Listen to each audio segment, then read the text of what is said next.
Hello, my name is Richard Broadhurst, and I joined White Light in 1982. I first knew about John because I'd been running my own lighting hire business on a part-time basis in the 1970s, and John was supplying the kit to the York Mystery Plays, and he was looking for lots of follow spots for the show, which he was having a job finding. And by pure chance, a few weeks before, I'd sent him my hire catalogue. That's from 1978. And I'd happened to own half a dozen Strand pattern 293 follow spots. John came on to me and said, great, we'll take the lot and I'll hire them for 6 weeks. And that was the longest hire I'd ever had. At this time, as well as running my hire company, I was also working for BBC TV. I was a vision operator, and I was working with all the lighting directors on all the big light entertainment shows, like Morecambe and Wise, Top of the Pops, Generation Game, Cliff Richard Show, that type of thing. And at the time, they were looking to get a more interesting sort of lighting because everything was very basic.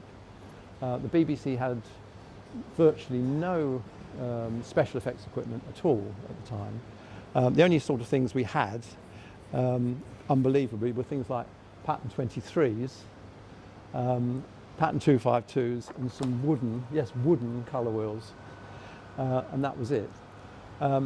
Because I was working on Top of the Pops at the time, they were trying to get a lot of flashing lights, and they didn't have the equipment to do all this. So we ended up going to Shepherd's Bush Market and buying this piece of kit, Happy Days, and that was the entire lighting effects for Top of the Pops, this four-way chaser. So, because I was getting a bit of a name amongst the lighting directors, because I was supplying equipment to all the staff there for their amateur dramatics, I'd started to buy some television lighting equipment.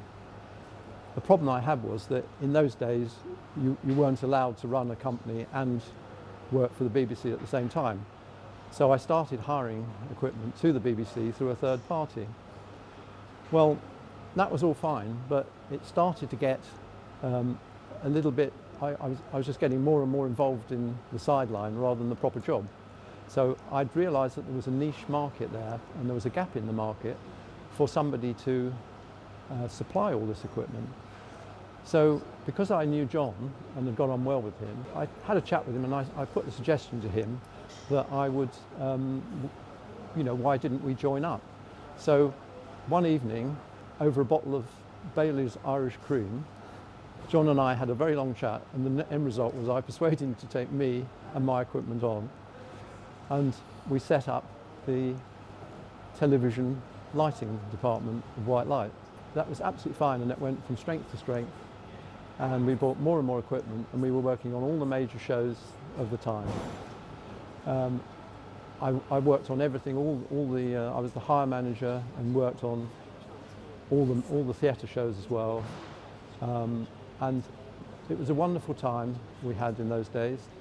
We didn't have any moving lights, scrollers, LED, internet or fax machines, but we did a very good job with what we had, and I was very proud to be involved in the early days of White Light and putting them on the map in the TV world.